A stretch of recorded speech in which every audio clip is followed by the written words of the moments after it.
Конгресс конструктивных сил Таджикистана, то есть Союз оппозиционных движений вне республики, заявил, что Сабира Валиева, заместителя главы Конгресса, арестовали в аэропорту Кишинева по запросу Душанбе. Как и всегда, таджикистанские власти инкриминируют ему экстремизм и антигосударственную деятельность. Конгресс конструктивных сил поспешил заявить, что Сабир Валиев был одним из тех, кто стоял на демократической платформе и постоянно выступал против насилия и экстремизма. По мнению оппозиционеров, его арестовали за критику действующей власти. Цитата: «Любой, кто критикует власть, требует демократических преобразований и перемен, выступает против коррупции, трайбализма и вечного президента, попадает в черный список таджикских спецслужб». О том, как происходил арест, какие обвинения предъявлены Валиеву и какой срок ему грозит на родине, рассказывает председатель Конгресса Дададжон Атавулоев.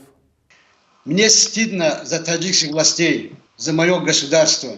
Стыдно за то, что они любого человека, который хочет перемен, который хочет изменений, объявляют экстремистом, террористом и врагом.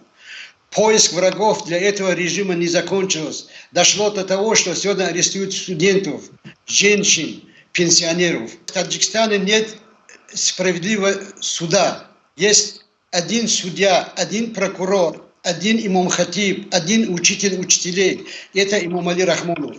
Если Сабир Валиев попадет в Таджикистан, его, безусловно, ждет пытки, издевательства и минимум 15-20 лет заключения. Всех не пересадишь. Каждый арест усиливает волну протеста.